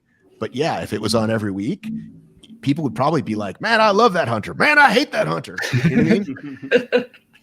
Think about when our sport, because it was new, our sport being OCR, Spartan specifically, like when did it grow the fastest? Probably grew the fastest when they had those NBC shows, right? It was just shoved in people's faces on a high volume level. And people like me saw it over Christmas and decided to sign up on a whim, right? Like randomly, but they put the money into it. They they just put it on like in front of eyes. But even that wasn't on that often. It was on like there's 6 races a year. That was hard to watch too. And like it was behind some weird paywall. It was really hard to randomly worked for me at Grandma's house on Christmas Eve. So, but my thing with this is to talk about the Hills of Killington again, right, Matt? I don't know. I'm on the outside of this joke. I think my thing with this is that people would rather watch a football game and rather than watch Hard Knocks every weekend, right? And it's like there's the sport, and then there's like the production and delivery of a sport. In the way that they did the NBC races, like they're not showing the sport, and I don't think like they've ever really tried to push just the sport in front of people to the point where people can get engaged with what's actually happening. It's always like, here's what's happening, and here's an interview with the person that was doing it, which was like just not how people watch any popular sport. Like that's just not how it works. So it's like it's trying to contrive itself to be this thing that is just like, just let the sport be itself. And if people don't want to watch it, like, then you can continue to just be trying to get people off the couch, right? But if people do want to watch it, like, let them like provide that for them, which I don't feel like they've ever really done. Well, they did with the ESPN versions of our elite races, and they did it with the ESPN version of the World Championships. They just played back the highlights from the live coverage with no interviews and all that, and it became what I was told was very hard to follow, and nobody understood what was going on. As like a common viewer who watched it on ESPN, who doesn't do the sport, they were like, somebody's got to fill in the gaps for me here. Like I am lost. So it's like it's like lose kind of, right? You fill in the gaps by having interviews interjected in the middle, but then it doesn't feel live, and it certainly. Well, the other thing in this article is, and they specifically mention Ninja Warrior, is you've got to build stories and you've got to like learn about these people, and that's always the thing. That's like, how do you do that over the course of a year? Like the Olympics is going to cram it down your throat, right? Here's the sport we're going to talk about. Here's the 3 people you should be watching and why, right? But again, millions are already watching the Olympics, so they're going to kind of buy in. When was it on ESPN? I'm not sure what you're talking about. 2018. Yeah, I remember that. They put the North American champs in West Virginia. Remember they hired out that commentator. What was his name? He did a great job. Pat Parnell. They hired out Pat Parnell. And, was it him They and have New Medina? Jersey on there also. Him and Kevin. Yeah. And then I believe, and then him and Megiddo at World Championship. Anyways, yeah, they gave a run. ESPN picked it up. ESPN2, I think. Yeah. And so there wasn't commentating. There was commentating, but not like athlete interviews mixed in like the old NBC shows. It was more like an abbreviated, like they cut it down into an hour. They made a 2.5 hour race into the hour best highlights from the live coverage. But like, if someone watched football for the first time, how many of your friends don't understand what's happening in football? My wife does not. My wife doesn't understand football, and it's she said, hard. My brother tried to explain it to me for 10 years. Please don't try to explain it to me. And so I don't. It's like super situational. There's all these weird nuanced rules. If you watch it one off, you would be like, or like rugby or cricket, like a sport that's not that prevalent here. You might be able to kind of patch it together, but like, yeah, of course they're not going to understand what it is for the first time they see it, you know? That's a good point. So show the races. All right. So let's try to wrap this thing up a little bit. But we've done the Okras. So I want to do some mid-season where everyone just throws out Okras there. I was going to ask about the Okras. The Okras. Yeah. Obstacle rate. What is it? OCR awards. OCR awards. Okras. Easy. So I want to talk about some of them, some preseason mid-season Okras. So far, let's start with Jack. Who's been your breakout performer of the year, men's and women's? We're not going to break it out. It's a toss-up. I would say it's between Chris Rogloski and Emma Cook-Clark. But I think the fact that Chris won that world championship with High Rocks and just consistently has been on the podium with these other races, I think she's taken the biggest step. We saw a bunch of promise from Emma last year, but I think Chris just emerged and, solidified herself in that next pack. So she's definitely my pick. Matt, what do you think? I think it starts and ends with Chris. I mean, right? She's 25. So the ceiling is massive. Yeah, it's hard to I agree with you, Matt. Like, it's hard to even say, because Emma last year still was a North American champion of Spartan. So fourth at Worlds.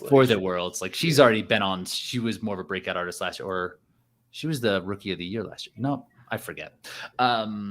Kirk, anyone else come to mind for you?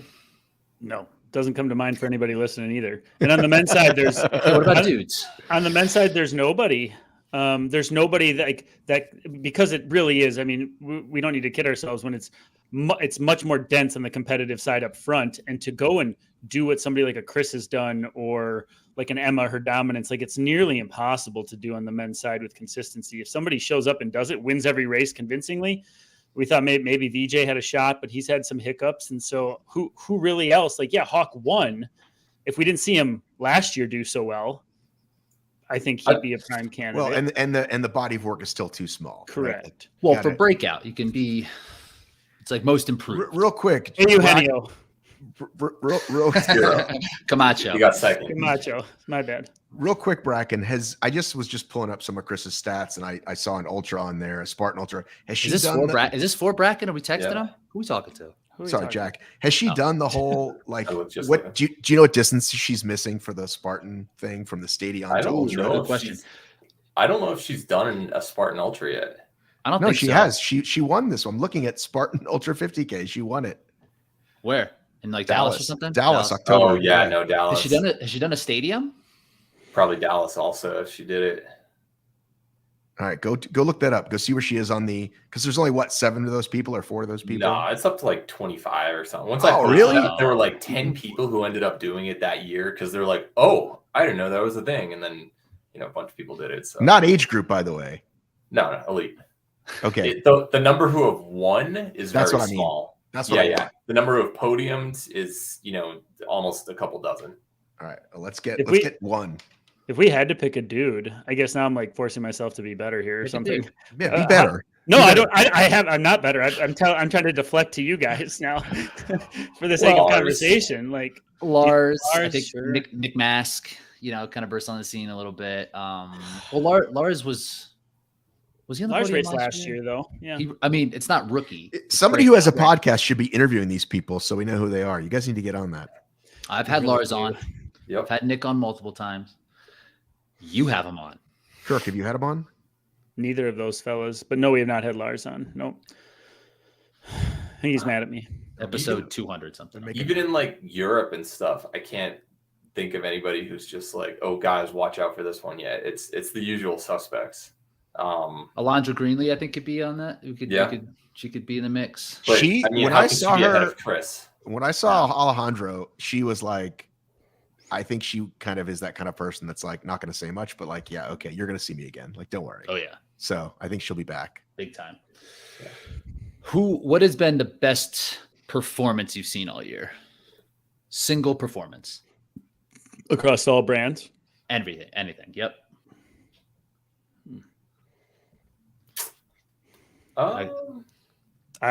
Is it Ryan, Chris? Is it Chris again? If Lindsay Webster was in this race this last weekend in Utah and Emma Cook Clark won convincingly, yeah, but she wasn't, so she took that away from us. But if she was, I would have been quick to point at that one. But that was the biggest percent difference between first and second ever, man or woman, at a National Series race. Ever Ahead of like what Nicole did in Alabama and Jacksonville and stuff. How many minutes? A percent difference. She was like 13 minutes ahead in Utah, and it came out to like almost a 10% gap, which is just. The field was pretty strong. The women's field has been strong this year, but I mean, it was without once Lindsay and Nicole come back, I don't. Annie, like yeah. Once Lindsay and Nicole and Emma are in the same race, like, why do you show up at that point? Because you want to ask Kirk that. Kirk knows he's not the best. He shows up all the time, right? Kirk, you're just getting it today. You're just. And I don't even care. That's the weird thing. I'm pretending to be upset, but I'm not. That's fine. That's fine. Yeah. I think the answer has to be Chris Rogowski at High Rocks World Championship. Yeah. What about Kent at High Rocks North American Championship? Taking down Hunter. That was the shock, I would say. Yeah. Yeah, in that time too on that course, like 57:40 something, almost a world record at the time. Wait, which one was that? Was I there? I'm sorry. These start to run together after a while. Chicago. It was a North American. You should have been there. Yeah, no, you were remote. You were covering it. You had cameras there. I don't remember seeing you. Chicago 21 or 20. Sorry, 22. 22. And Kent beat Hunter. Who won on the women's side? Lauren. Lauren. Pregnant Lauren. I feel like I was there. Yeah. Or pregnant Lauren winning the North American Championships. Yeah, that's pretty good. Or just competing at the World Championships and still putting out like a 112 or something like that. 7 months pregnant. Crazy impressive. Yeah. Impressive. I would say VJ winning pretty emphatically in Mexico, finally getting that beast. Especially when we saw how good the guys from Mexico really are. You saw 1 through 5 from Canada or the US for the women's side, but the men, you've got some depth when Angel's not even your top 5 Mexican finisher. So I think VJ running away with that and just kind of finally getting that beast, that was a big move for me. I like that one. I mean, if they take out the swimming, that could be a whole nother, could have a much different race. I mean, he was right there. They lost ground because of the swim, but he was close. That's got to be the largest margin of victory in any of the men's races this year, right? VJ over second place. Wasn't he 3 minutes ahead? Yeah, I mean, it was 30 seconds and slow. I think Atkins maybe had a minute and a half because Lars missed his spear, right? Mm-hmm. And then Hawk, he had a big minute 15. So it was big until the festival area. So you're right. Yeah. 2-3 minutes. That's a big deal. And Hawk's performance has to be on that short list too at Utah. Yeah. Wire to wire, just being out there and seeing him take off and already having a 20-foot lead 100 meters in. I was like, this guy's not going to lose. This is the man on a mission.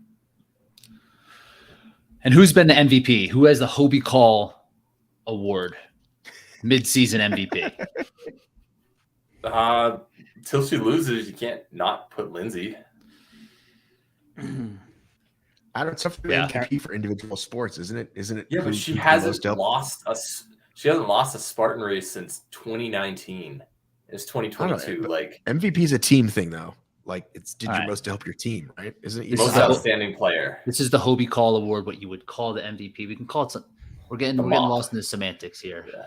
I didn't know this was an award show until a minit ago. You called it the Okra. I just thought this was a mid-season like No, the catch-up. Okra was last year. Mid-season Okras. No, I wanted to do the whole thing, but I thought that'd be too much. Yeah. Who's been the most impressive performance? And you can't do that without Bracken. I would feel bad if you did the Okras without Bracken. He's your regular guy. Bracken needs to be on the Okras. Yeah. No, what's interesting about our Spartan biasy attention conversation is like that's where our mind is going in this conversation. Nobody's brought up Ryan Kempson dominating the Savage Series, and here we are just like being part of the problem. He's convincingly won the series, but yet we're not giving him, right. But if they had had a like deeper, I almost said thicker or deeper field, I think we would be talking about it. So maybe next year we will. Maybe if Atkins decides to show up, or someone else. We did name Chris and then Ryan Kent's Chicago before we even talked about Spartan for like our breakthrough and best performance and stuff. So I do feel like we are a little diversified in that, but I hear your point. Thanks for having our back, Jack. Cool. No, Kirk, you're right. Well, Kempson could be on the MVP side of things. We want to talk about most impressive, the Hobie Call. I don't know. Now you got me all screwed up with the semantics. Can we? Who do you think makes the best potato chips in obstacle racing? Well, not Gone Rogue. I got dropped, so I don't know. There's nobody else left. Chicken chips, Matt. Chicken chips. There's no potato in those. Chicken chips. What's the matter with you? Why would they drop you, Kirk? You were their best advocate. The partnership ended with Spartan, so thus the rest that goes with it. Okay. Tragic day. I liked those guys, and I like the chips, and I know it might be one of the only. I ride for those chips too. I'm down. I like it. Rich, I'm with you. You know when you're done with a race or a hard workout and you just want salt? Like I crave salt. Those things are salty as hell, and it's protein. It's like it's a good idea. It's that you can't expect them to taste like chips because they're not potato chips. But I'm down. I'd ride for them as well. All right. Have we mentioned a single person, Lindsay? Is there any argument against that, or she's just it? The retired Lindsay. I don't know. I would give Chris MVP if I was picking, but you are picking. Yeah, I would say Chris. But she hasn't beat Lindsay, so I don't know how you can like most outstanding athlete. Like she's the most impressive, but I don't think she's the best because Lindsay still exists. If you're saying somebody that does one thing super well. I think voter fatigue is a thing, just like in all these other sports where it's like, let's be real. Like this person still was the best 6 straight years, but they only won the MVP 3 times. It's because they just want someone new. Mm-hmm. And I think that we kind of do that with Lindsay and Ryan and Albin. It's like, oh, well, there they are again. But I agree that that's a thing. I would say watching somebody have the kind of season she's having and then like on her off day goes and does the Vermont 100 and finishes in the top. I mean, it's just to me, that's the MVP of the sport right now. That's what I'm going to say. Okay. She probably has the most awards that she'll win this year, but I don't think it's the MVP. You know how one year, like that person wins like 7 Grammys. Like that's her. This is that. Yeah. Because she they're holding all these awards. They're holding all the Grammys. Yeah. But no, I think you're right. I think we do forget how dominant Lindsay is. It is easy to forget, or Ryan, because we're just so used to seeing him.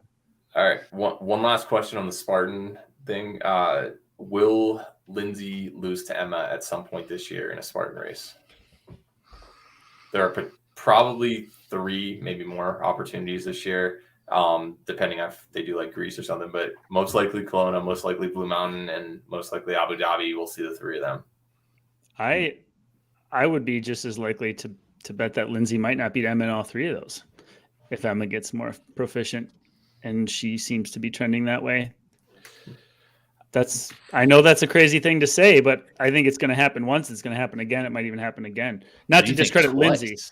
I don't. We shouldn't bet against Lindsay because we'd be idiots too. But maybe I'm an idiot. I just think she's that good. I think it's to be the man, you got to beat the man. So like once she beats her once or right, then it's like okay, the door's opened. So Lindsay's Ric Flair right now. No, Ric Flair's 100. Yeah. It's like Tiger before Tiger started getting beat, Yeah, kind of yeah. thing. Like once she gets beat, people Is that a Ric Flair quote? yes. Yeah. Woo. Nice. That's another one of his quotes. I don't know that. We got a Gotta get a wrestling wrestling reference in here. Yeah. Nice. Yeah. Nice. You are our guest. I would say if any spot Kelowna, and I'm just go like Blue Mountain, just because the geographic advantages that it keep playing out, and then Abu Dhabi, reigning champ. It's a super reigning champ. I don't know how the super factors in. I think that would be more in Emma's advantage. But again, yeah, winning a world championship is a whole different thing. Yeah. Important question, Jack. Will you be a rabbit at all those events? Can we look forward to seeing your? Good question. I hope so. That'd be nice. I haven't confirmed those yet, but because the international, I missed the Mexico race because they did something different. So I'll probably find out soon enough. But my services are available as are pretty much everyone else's on the podcast. Pretty much. We don't know if the OCR report rendition has even been picked up again. Nothing has been set in stone. So I wasn't even asking about that. I just know that with or without them, they've used Jack. Jack on site. I saw Jack trying to catch up to a gator in Utah, so he's there no matter what. Yeah. Remember when they left you?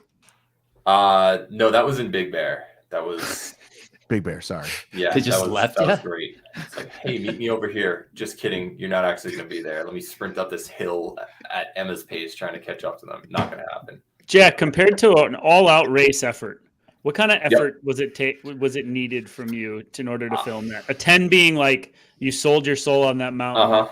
Where did you fall on that scale? Just to be if I was running the race, like I probably would have gone out more conservatively, but I hung with Emma for almost 20 straight minutes on a climb. So I was pretty happy with that. But I also did that knowing that if I needed to take a stop, I could. So I kind of sold out. But I think that Bracken described it nicely. It's like, as long as you can keep up with them without the obstacles over the same distance, if you're fast enough to do that, you're going to be fine. And I feel like I can at least do that with the top women's part of the race, but I would give it a solid 8.5 to 9 effort. My HRV the next day was pretty low. So you had to put out a few times out there to get caught up or get downhill wasn't as bad, but some of those climbs in that heat, that was a hard effort. Like I was going by people like John Howard and some other athletes who I'm typically with, and I'm like, wow, we're cruising by you, and that would probably be me if I wasn't chasing you with the camera. Who you didn't beat in Big Bear in 2021. I know. I'll never forget. I sacrificed it for the team. Yeah, you sure did. Yeah. The other thing that we didn't talk about, it's also going to be an identical thing in Blue Mountain, VJ versus Atkins. Whoever wins the title, essentially. I think that's overlooked. That's going to be fun to watch. I think it's just unfortunate that it's in Atkins' backyard. It's just like, what are you supposed to do? Yep. Yeah. Or last year worked out better for VJ being a dry altitude super, even though on the mountain, which was I didn't expect VJ to win that race, and he did. He earned that one. Yeah. He did. So I hope he brings that same type of intensity for this one. But we've got some drama to look forward to. Because we do. There's some stories for sure. Yeah. Somebody call NBC. Tell them we got some drama. Yeah. Show the race.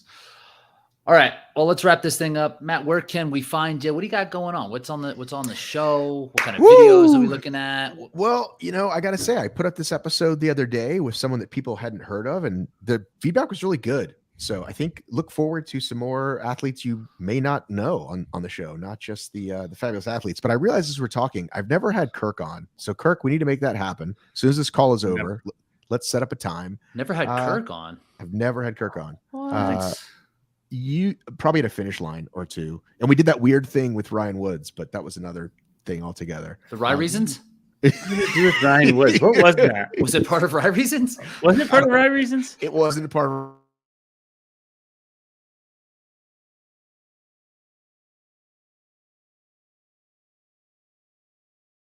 Am I gone? I've got an interesting. Are you moving us? What's happening? I don't know. What is happening? Did you guys keep talking? That was super weird. I've got a very interesting podcast that I'm putting up tomorrow. So depending on when you air this, Wednesday of this week, with someone that used to work directly. Is he frozen? Does Jack have a weird, creepy smile? We all kind of got someone frozen. that worked very closely with Coble for several years on the rules. We're going to talk Spartan rules for like an hour. It's super interesting. Be looking for that. Really? And yes, check that out. And check out my friends in the UK OCR. They're great guys. They're putting out a lot of good stuff. No, we got 2 Jacks. This plug is going really wrong. Just go to obsatlcemedia.com and you'll love it. That does sound interesting. Nitty Gritty Podcast, still part of the network? Oh yeah, Nitty Gritty Podcast. Nice. They just had a great chat with Hawk Call. Go listen to that one. They got him before I did. I was supposed to get him after his win, but they got him first. Faye and Jess. No, we got him first a year ago. Suck it. Continue. I had him a year ago too, but I meant like fresh off this race. I got him first because I called his Utah race last year, so technically. Which Jack is this? Is this creepy smile Jack or regular Jack? All right, I'm out. I gotta get back to work. All right, bye. see you, Jack. All right, Kirk, let's Kirk, talk what do you about got Jack. on? Let's talk about Jack while he's gone. Kirk, what do you got on the running public? We did a Q&A. We got a Q&A episode that's out today because they just pile up, and we gotta serve the people. So we do one of those, and then we got an interview scheduled coming out before Ode to Laz about ultra marathons because that's this weekend. I got a couple athletes running Ode. I got 2 actually. Who do you got running Ode? Jeff Fettig and the Honk Sophia. Oh, amazing! Yeah, amazing. so they're going to be there. I don't want to claim personal responsibility for any and all athletes doing Ode, but that's exciting. The reason I know about it. It's going to be great. That's awesome. But we're going to do an ultra episode that'll release Friday just for folks to get their fix or maybe listen to while they're out on course because they're going to need some company. So, yeah. Cool. And Reinforced Running Podcast had Melanie Lynn from Virus International. This is the first time I ever had anybody from like a company on before. And it was cool. It was great chatting with her, who they represent Ida and VJ. So that was like a quick one, about 30 minutes. Then we talked to Callie about her dominating performance at Utah in that ultra. So look at all this awesome OCR content out there these days. So much. Yay us. Good job, us. All right, so I will put some links in the show notes depending on how deep I want to look for them. But everything else, I'll send you that link for this Inside the Crazy Plan to Boost Track and Field's Popularity. I still have that link around. That was a good article. Yeah. All right. That'll do it, Matt. Thank you so much. All right, Kirk, stay on. Stay on, Kirk. You stay on, Kirk. I don't think I can. Oh, he's gonna say goodbye to us. Hey, do you have my cell phone? Use that. I do. Text me. I do. Yeah, text Can me. I say it live on the air right now? Hang on. Right. Cut. I'm ending this.